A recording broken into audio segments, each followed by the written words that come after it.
Hello and welcome to episode 16 of Retro Recall the PS1 Chronicles, a show where we play and rank every PlayStation game ever created. My name is Jimmy, and as always, I'm here with Mike. Hello. All right, so this is our second wheel game this week, correct? Yeah. So the first one was Saga, and now we did this one. This is the first one on like the true giant wheel of like every game that's not an RPG pretty much. So we truly could have gotten literally anything. Yes. And the wheel, just to avoid any confusion with anyone, we do that if we really don't have anything planned for the upcoming weeks. We do have time-sensitive releases that we schedule in. And so for the wheel, it's just we don't care what comes up for the next week. That's why we use it. Yeah, I mean, like, for example, Tomb Raider, Tekken, like, always try and schedule an older version of a game when a newer version is coming out. Like newer or like a remaster or something. And then even with that, like, we just don't want to have too much short episodes on these random games that are bad. Yeah, we don't want it to just have, this week we're doing a Dora game, and then this week it's another like kids game or something. It's going to be a sense of random, but also a deliberate picking of episodes to actually, I don't know what I'm trying to say here.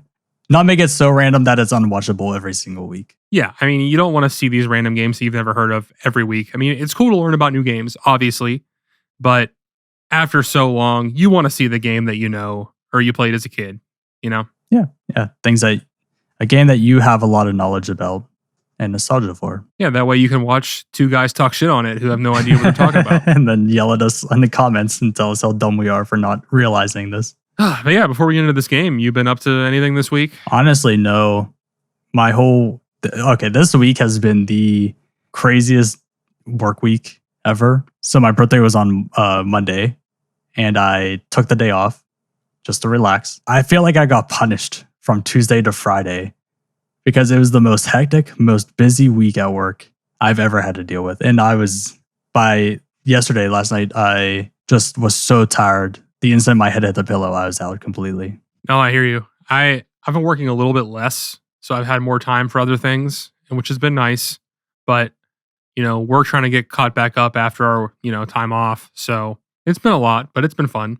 I don't mind being busy with this. No, and it's one of those things of when you're so exhausted from work, at least in my case, and I have to come home and I know the video needs to get done. It is rough sometimes of having to just put out that energy to even get something started. My method with that is that, like, if I'm going to do anything, I do it almost as soon as I get home from work. That way I don't have time to relax at all. Because if I sit down and I watch TV or I like eat something, then I'm not going to get back up and go work on it. Yeah, that's a very good point. Mine is if I sit down and I open up the YouTube app, I'm done for the day.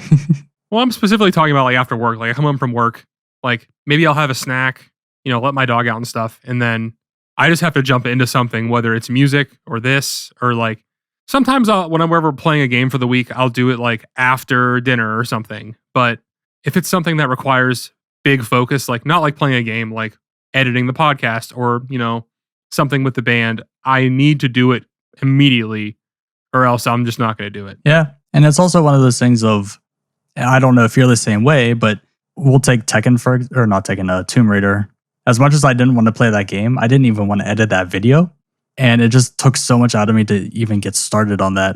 But the instant I opened up the program, loaded up the files and whatnot, and actually just started working on it, I'm like, okay, this isn't bad. Like, I just need to get myself pushed into doing it, and then it's fine. But it's that motivation to even start it where I'm just like, I don't want to do this right now. That's how I feel about editing too. Like, I do a lot of editing of the podcast like the next morning after we do it. And it's like, I get up, I have breakfast, relax a little bit, and then I don't ever feel like starting it because I'm like, I just want to relax today. I'm off. Mm-hmm. And then I'm like, all right, I have to do it. And I start, and then I end up doing it for hours. So the joys of making content is you never have a day off. I actually had this conversation with multiple people involved with the band and my girlfriend over the past year where it's like, I hate not being busy. I'm the same way. Yeah. Like, I say I need a break, but even if I had one, I wouldn't take it. Oh, so you literally never take a day off. I don't think I've had a true day off in years. Oh, wow. Okay. Because like we went on vacation for a little bit after our last tour. So, that was 4 days. But like, every day off that I have, period, I do something, in my mind, productive, whether it's like editing, playing a game, or working on music, just anything.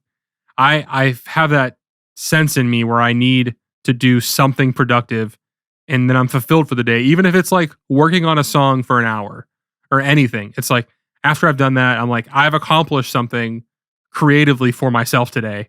So now I can go play video games or whatever. I get that. Yeah. Every so often, there's just a point where I get so burnt out where I'll just take one day, usually a Sunday, and it's just being a potato doing nothing all day. And it's just sometimes like my brain needs that recharge of let's just be a zombie and watch videos for the entire day and then can start fresh the next day. I really should do that, but I don't. But what about you? What have you been up to? So I've been playing this game this week. It's a new roguelite. Okay. No surprise, but yeah. I forget if I brought this up on the show before, but it's called Balatro. That doesn't sound familiar to me. It is a poker roguelite. That's interesting. So there's been demos over the past year. I probably put 6 or 7 hours into these demos. And then this week alone, I've played probably 3 hours. It's a good, like, just sitting on the couch, having a relaxing time kind of game. Not super intense. But the way it kind of works is you just play poker. And this is a lot. So I'm just going to go through it real quick. You have Joker cards. And these Joker cards are like power-ups that you get that can enhance either cards or enhance the hand that you're playing. And then you can also apply modifiers to each kind of card as well. So like you can make a king give you double chips or whatever. Like there's a lot to it, but it's very fun. This is kind of reminding me of the game Inscription. Have you seen that? Yes. It's not exactly like that, but just what you're explaining kind of sounds like that game. I've not played Inscription, but it's on my list. But yeah, I love this game, and it's one of those games that once I start playing, I'll play for hours if I don't stop myself. Nice. So what's the whole like roguelike part of it for a poker game? You're doing runs. So like there's different rounds. Each round, there's 3 challenges you have to beat. It's like reach this amount of chips, and then the third one is a boss, and the boss will be like, as an example, all diamond cards don't give you any chips. So you have to kind of plan your way around that and figure out what kind of hand you want to play. And there's also different builds you can do with the Joker cards. So like, for example, the one that I did yesterday when I was playing, it made it so that 2 different suits count as the same suit. So like spades and clubs are 1, hearts and diamonds are 1. So like you just get all these flushes, and then you get other Joker cards that can enhance flushes. So like you plan your build around that, and eventually the game gets really hard because you have to get like 1,000,000 chips in one hand or something. And so you basically just pick the kind of build you want, and then you just keep playing, and eventually you either win or you lose. There's like 8 or 9 rounds usually. So I don't like poker. Like I don't like cards. It's interesting how creative the whole roguelike scene, I would guess you would say, is getting, because I just saw a video the other day. Sometimes I like to watch game dev logs, and one guy was showing off his game that he's working on, which is a roguelike creator game, I think is how he described it. It's like the game is you're making a roguelike dungeon. So like you're creating the dungeon that the player has to go through in a sense. And I'm like, that's a very creative way to go about a game. That's very cool. I love how like people find this genre and they find ways to just twist it on its head, but it's still fun. There's these other roguelites that I played a while ago, and they're like very small, like barely any reviews on Steam, but like one of them is like a brick breaker, where like the thing at the bottom of the screen's hitting the bricks up to break them. Yeah. There's one like that that's a roguelite, and like you get power-ups that enhance the bricks and stuff. Oh. And I played another one, which is even weirder. When you go to an arcade, there's those games where you drop the coins down and it's supposed to knock the other coins off. Yeah. It's a roguelite based on that. What? It's all like gears and things at the bottom, and you get like you can drop a bomb in there and blow them off the edge, and like that's interesting. Yeah, they're so fun. And like I just never get tired of roguelites ever. It's my favorite genre, I think. Yeah, it's always impressive how creative people can get with stuff like this. Yeah, now that we've talked for way too long about roguelites, you want to get into this game? Yeah, let's do it.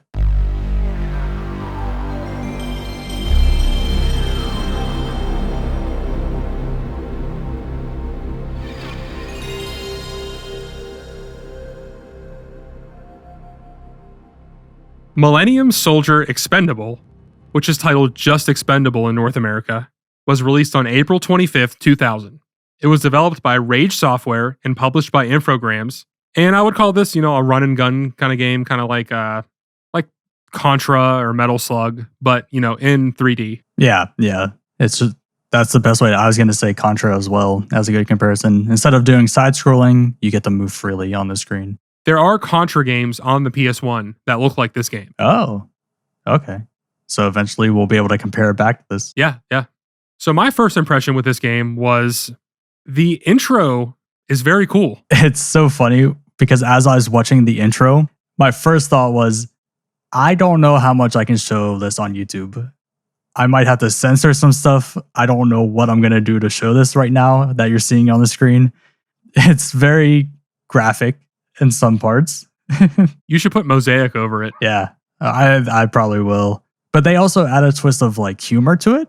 It kind of reminded me of like those old school Nickelodeon shorts that usually came on before an episode came on. It just had that humor and that style to it, and it also sets up the story without actually telling you anything.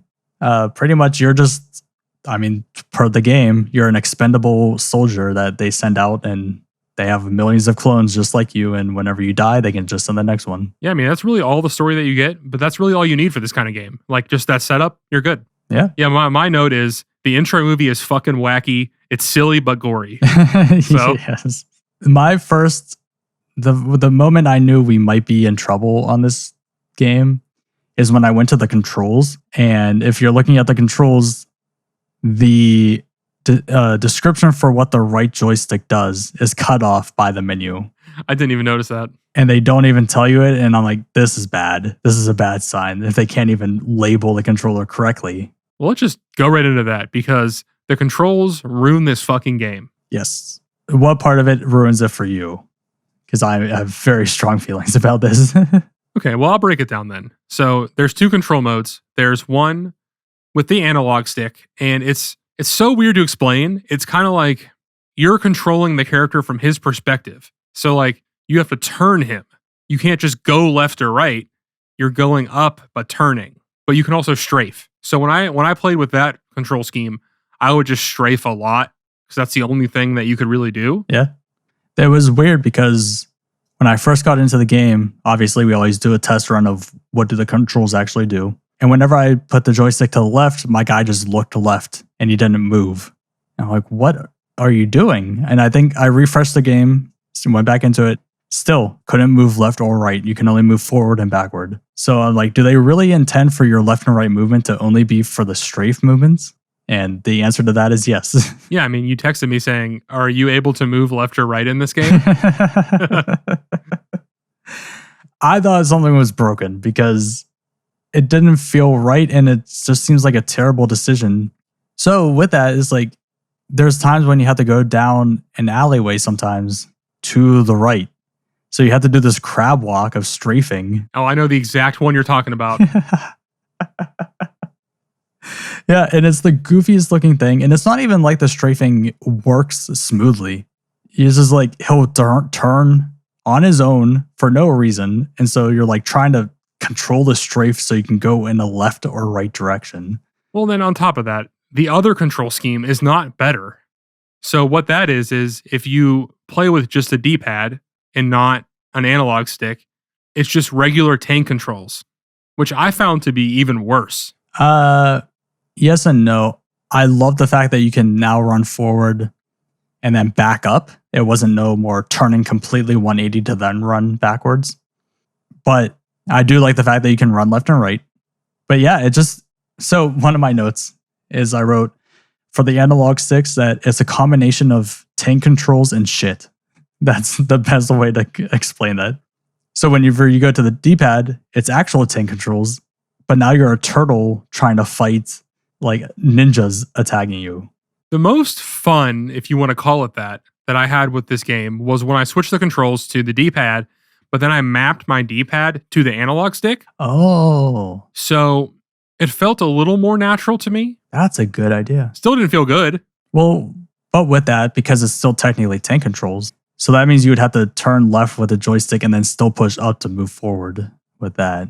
I could see that being a little bit better though. So how far did you get? I made it to level 3. Okay, I made it to level 5. Oh wow. See, I made it to 3 and either A, I was fighting time, another game that has a pointless timer for no reason, or I just kept dying and I just gave up. I quit. So there is a boss on level 4, and you get in there, and it's a spinning thing, and you're in a small arena with it. It's spinning around. It's like a big tube, and on the edges are these little lights that you have to shoot. So it's constantly spinning, and you have to shoot just these little parts on it. It is probably one of the most frustrating things I've done in a long time in a video game, because you can't aim precisely in this game at all. No. The best way to put this is this game combines the things we hate from all the other games, and they package it nicely into one game. There's the time limit. Terrible. Terrible movement. Items that disappear in front of you if you don't get there fast enough. Terrible aiming, that you just can't hit objects when you need to hit them. I'm like, what are they trying to do with this game? What are they trying to do? I really think that if the controls were good, this discussion would be going differently. Yeah. And but the big reason behind why I could never make it past level 3 was because I was just constantly fighting the controls, and not fighting in a sense of Tomb Raider fighting. I feel like these are on different leagues of controls compared to each other. This makes Tomb Raider look like it has amazing controls. Yeah. I just never, ever grasped it. And whenever I moved to the D-pad option, I felt like it was smoother and I was grasping it more. But the slow turning speed then screwed me, where you're getting ambushed from all the different directions and you can't hit anyone, so then you die anyways. What this game needed was twin sticks. You know, one free movement, one where you're shooting wherever you want. Yes, that would have been perfect. Now, I don't know if any PS1 games had twin stick shooting or if that was a later thing, but if they did and this game didn't, then that's fucked up. Yeah, especially whenever, we labeled it as a run and gun game. It would be great if you could run and gun, because it just doesn't, it's more like a strafe and gun for the way that I played it, at least. You literally just run around and shoot. That's it. Yeah, it's more of a one-on-one interaction with someone, and when they shoot you, you strafe to dodge their shots and then strafe back to shoot them. But like, okay, so for in the very first level, and this may be in the second level too, you get a laser pointer on your gun. Yeah, and you're like, this would be helpful. Yeah, why is that not standard just on any gun that you have? It made aiming so much nicer and new, so you can at least see where you're shooting. And even though the aiming sucks, in general, it at least helped you a little bit. It was something, like literally anything to grasp onto to make it like playable. Yeah. But it's like, so this game just throws you right into it. It just plops you down into the level and you just go. And it's just, there's aliens and you got to kill all the aliens. Yeah, I mean, that's it, really. Now, the one interesting thing, and I thought it was kind of cool, was how there's elemental damages. So I think it's in the first level, you're walking down that alleyway and then that truck comes barreling down and crashes. And that can actually kill you if you don't move out of the way. Yeah, there's also all the the environmental stuff, like the towers or whatever that fall over. Just like, I got by those almost every time. But it's also kind of cool how the environment is interacting with you instead of just being in the background. As cheap as it I is, hear you. It was actually cool to see. Yeah, but at the same time, like, they felt more like gotcha moments and not anything that I could have done about it. It's like, oh, you didn't remember this thing falls here? You're dead. You know, I'm just trying to grasp at straws here for positivity. So I'm just trying to find anything that we could say nicely about this game. Yeah, the music's good. Yeah, I didn't think it was anything like incredible. It fits for the theme of the game. It's not out of place.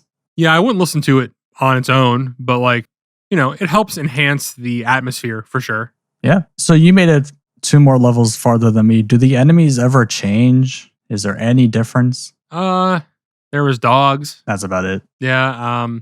All the bosses are unique. Oh, that's good. But most of the time, you're kind of just fighting those same aliens you've been fighting this whole time. Yeah. Did you actually take a look at gameplay on YouTube or something to see how much there actually is with this game? Yeah, even looking at footage from later in the game right now, it looks like more of the same shit. Yeah, that's what I'm seeing too.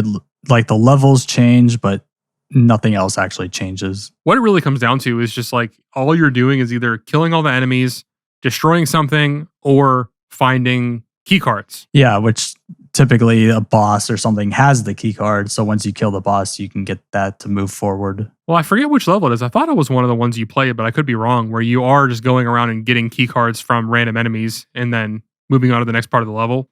I want to say that's level 2 or 3, but And maybe later in 3, and I just never made it to the end of 3 to see that part of it. maybe.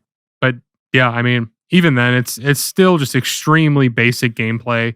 You're literally just walking around holding down the shoot button. Let's be real here. Like, there's not really anything to think about. No. Okay, so another positive, we can do that too, is that the main gun that they give you is unlimited ammo, which I like that. But it is really slow, though. If you hold down the shoot button, but you'll see in my footage, I'm mashing that shoot button, and it's just a string of bullets that just are going out like a laser beam of how fast I was mashing it. So with that, you're just like destroying every single person in front of you as long as you can get your shots right. Yeah, I didn't really even think about that. I just held it down, and it's like just, psh, psh, just that very slow. Yep. I mean, hey, if you don't have any other weapons or you die and you can't get another weapon really quickly, it's not like it's bad. Mm-hmm. What's up with the whole like saving people or killing them? So the biggest point of it is just your score at the end. Again, this is another arcade style game. Depending on how much time you have left, there's secrets too in this game. I forgot about that. If you find secrets, if people you save, it all adds to your score at the end. I only ever found one secret, and I don't even remember what it is now. I think I can guess which one it was that you found. Is it the robot in the swimming pool? Yes. In the floaty? Which I saw, and I was like, all right, what's this? And I shoot him. Oh, secret found. What are you talking about? How is this a secret? I mean, it's silly. That's cool. It is, yeah. I think it just has the same problem as Invasion from Beyond, where they just give you everything at once and never improve upon that general idea that you start with. And what's there is not good. No, not at all. That's really funny that you bring that up, because that was my main comparison as far as like figuring out what my rating is. Is this better or worse than that game? And that's kind of what my, inner monologue was the whole time. Yeah, I figured, because I feel like whenever I was playing this game, I felt the struggles of you playing Invasion from Beyond with this game.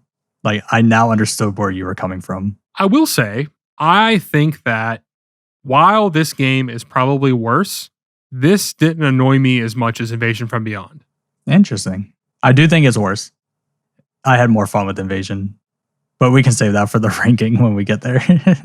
I mean, we can just talk a little bit about it now, honestly. Like, I just feel like with Invasion from Beyond, I never got a true grasp on anything, and no matter what I did, it never became fun.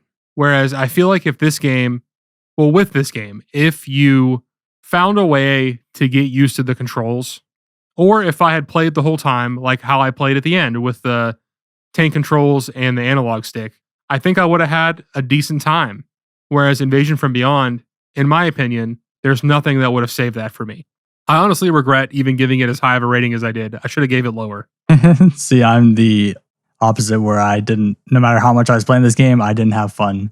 And I was just constantly, I had the same thoughts as you of, if I was a kid playing this game, would I pick up on the controls easily, or would I still be fighting the controls?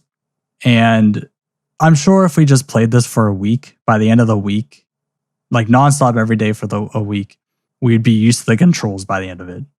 And we might be blowing through all the levels. That's a possibility. But I don't know. Is that a fun game if it has to take you a week to even get used to playing the game, to actually enjoy playing the game? Don't get me wrong. I'm not saying this is a good game at all. No, I know. So I like games like this typically. Like, there was a newer one, not newer now, but like it's called Nex Machina, which was very fun. Oh, okay. And it's just, the twin sticks. Controls really great. And you have like a dash. So that kind of eliminates, you have really good movement and you're easily able to aim, which to me are essentials for this genre. And this game does not have either of those things. Yeah. And they also, there's a nice assortment of weapons. I will say that. You have, a lot of them do feel standard, I would take it. Like, you have your plasma guns, you have the homing missiles, flamethrower. So nothing's really out of the ordinary. Yeah, I kind of hope that towards the end, maybe it went off the rails more and you got some really crazy shit. But then again, like I feel like the PS1 was already struggling to keep up with this game when I was playing it. Yeah. There were times that I felt it slow down a little bit. So this also came out for the PC and the Dreamcast, which both look way better and probably run way better too. They are. The PC version especially, I can only imagine how great that gameplay is. Oh yeah, I mean you could play it however you want. So you could play it with like a mouse even probably at the time. But I don't know. This game, it kind of is what it is. It's just a poor attempt at this genre. And I don't really have much more to say about it. Honestly, I think I went through all of my notes. This game is not so bad that it like makes me angry. It's just like, I'm never going to think about this game again. Like I played it, like I did it. I don't know. Did you have a favorite weapon? The one that I liked the most was the one that shot like 3 shots at once. The shotgun-esque gun. Just because like it was really easy to clear out enemies quickly, especially the ones that were a little more powerful. You could just run right into the group, shooting it, and just clear out everyone. That was mine too. Mine was either the shotgun or the standard gun that you get. Those were my two I always used. The biggest problem too was with the auto lock system. Just for me, most of the time it didn't work. And that, big reason too why I never got through stage 3 was because that's when they introduced flying characters. So you had to now be pointing towards the person and also a decent distance away from them for your gun to aim up to then shoot the guy. And then you can get some shots in. And then if another enemy comes in, well, now the gun's going to lock to them. Now you can't hit the guy flying and they're going to destroy you. It's just poor design at the end of the day. One thing we didn't mention, by the way, is that we're playing. I'm assuming you played on the easiest difficulty. I played on normal in the beginning. Oh, I've learned through this show, every time we play a game, I crank it down to the easiest difficulty. I wanted to start on normal just to see what it was like. The only thing with easy was less enemies. They died a little bit faster. I never played any of the higher ones, so I don't know. And also, so whenever you start the game, they start you in default at normal. I feel like they need to start you in default at easy because easy provides the tips that pop up. Oh, you don't get those on normal? No. So it's like they expect you to play easy first to learn about the game and then go to the higher difficulties. So starting in normal, I figured out the things I needed to figure out. But whenever I went to easy, I'm like, wait, where was all these question marks before that actually teach me how to play this game? Yeah, I mean, that makes more sense, I guess. But like, I don't know. I can understand why I wouldn't default to really easy. But like, at the same time, they should just have that stuff on every difficulty because you can also just ignore it anyway. Mm-hmm. I know you said you're out of your notes. A big complaint of mine too, on top of everything else we just complained about, is how it auto swaps your gun to something else. So you can be on a gun you really want to use. You pick up more weapons and it's like, oh, we're going to swap it now to like another one below. Why? I didn't choose to do that. I want to stay on the gun I'm using. So the amount of times I'm like in the middle of a fight and I pick up a flamethrower and it starts spurting out little flames. I'm like, come on. Like I didn't want this gun in the first place. I did hate using the flamethrower. It was pretty annoying. I don't think I've ever successfully killed someone with it. So I just never used it. Because the biggest part is you want to stay back and keep distance. It's really good to use if you want to just like get up in their faces, but then at the same time, you're taking so much damage that it doesn't matter. And on top of that, your guy, in most games, it feels like you can get hit a lot of times before it actually matters. And this game is like maybe 3 hits and you're already critical and about to die. Yeah, we also didn't mention like the credits system either. Credit system. Oh, like when you actually die. So how many lives do you get each time? I want to say 7 or maybe 10. I don't know. Though you get like 8 credits, I'm pretty sure. But how many times can you die before a credit runs out? Oh, that number is in the bottom left.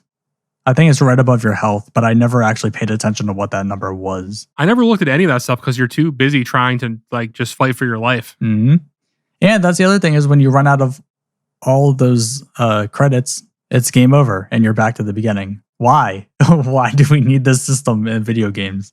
Like if you're playing this in the arcade, sure. Or if it's just a mode, I get it.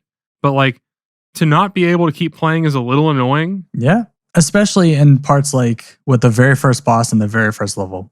It can easily one-tap you with that blue radar shot that it does. Or if you even touch it at all. Yeah, that too. But it's like, oh, I knocked off the guns. And then he does this blue radar shot and I instantly die with one of those. I'm like, what the hell is this? How is this so strong that it just one-tapped me? Yeah, like that spinning boss I was talking about. Like if you touch it at all, you just die. And the fact that you're having so much trouble moving, you're going to accidentally run into it or something. I also thought it was really annoying how anytime you touch like the lasers for like the key cards, you just die. The laser. Oh, I did that one time.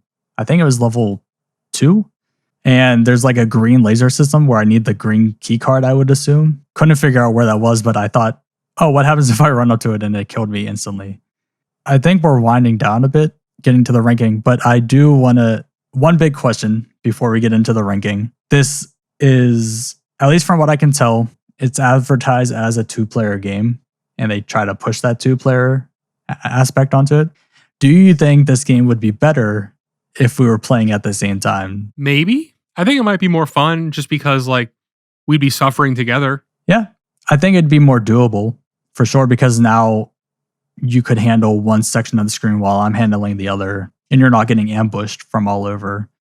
I think in that aspect, it would make it nicer to actually clear the screen and actually continue and make progress. Yeah, I agree with that. It would be more fun, but like we'd both be fighting the controls still. Oh, 100%. You know, it'd be fun in the way that you play a bad game with your friend and laugh at it. Kind of fun. Yeah.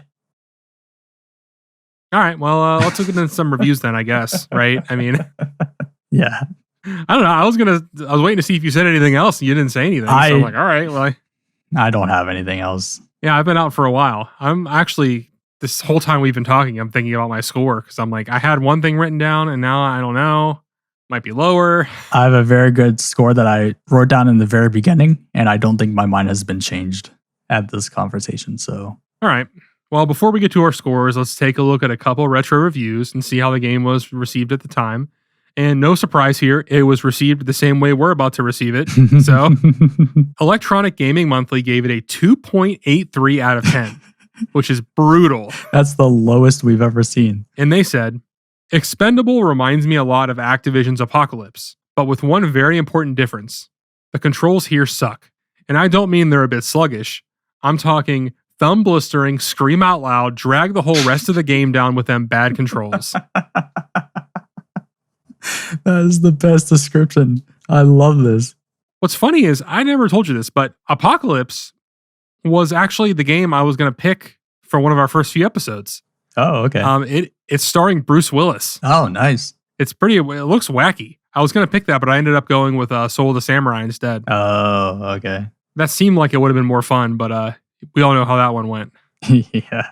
Well, I mean, when we get around to Apocalypse, it'll be nice to compare that to this game. CNET Game Center, which I somehow keep going back to just because like they're one of the only websites that still has the reviews up. That's not IGN. Yeah. They gave it a 4 out of 10. And they said, unfortunately, it is hard to overlook the impossibility of maneuvering your character in this fast-paced shooter. There are obvious glitches within the game's control features. It's so bad, in fact, that it's hard to imagine why Rage let the game go out the door in such condition. Expendable is a tough game, and you don't need the added aggravation and handicaps caused by design flaws. That's actually a great way to put it. And I was actually going to say the same thing of it's such a fast-paced shooter game that it sucks that you're limited so much in how you're able to fight in this fast-paced environment, being so slow at moving and turning. All right, well, that brings us to our scores. I'm kind of hovering between a 3.5 and a 4 here. I originally wrote down 4.5, but as we've talked and we had nothing positive to say, I kind of wanted to go down just a little bit more. Looking at our doc that has what the scores mean in this context for us, I just think this game deserves a 3.5 because, you know, we have written here 3, horrible, has potential, but isn't executed well. And that's how I feel about this game. It's just not fun to play at all. And the controls just make it so obnoxious and ruin what could have been just a fun little game that, you know, while still wouldn't have been a 10, it would have been, you know, maybe a 6 or a 7 if this game had good controls, honestly. Yeah. So you said that was a 3.5? Yeah, I think I'm going to stick with that. Okay. Well, so going through immediately with not being able to turn left, not being able to turn right, it was frustrating. I I never got frustrated during this entire show. This game has pushed me to that limit where I was just so angry playing this game. And ultimately, I agree with you. It's horrible, has potential. It does have a ton of potential if they actually did it right. But I also think it's almost unplayable. Like, it's not completely unplayable, but it's just, if they made one more mistake with the game design, it could have been unplayable. With how many more mistakes they already had, just one more would have made it just intolerable. So I'm sitting at a 2.5, which is my lowest score I've ever given. Jesus, dude. Holy shit. The way you were talking, I knew it was coming, but still, like, that's brutal. And I'm like, I thought it was going to take us so much longer to get to this, to where I'm giving it such a low rating. And I don't feel like I'm giving this rating out of anger. It's just, even during this conversation, we could barely even come up with a positive to say about the game. Like I was saying earlier, I really wish I would have given Invasion from Beyond a little bit lower of a score. I think even in this stage, you know, we're on episode, what? 16. 16. Like, I still feel weird, like, talking shit on a game, like, going that low. It feels bad. But you know what? It's time to take the gloves off. It's time. Like, I should have given Invasion from Beyond a 3, is what I should have done.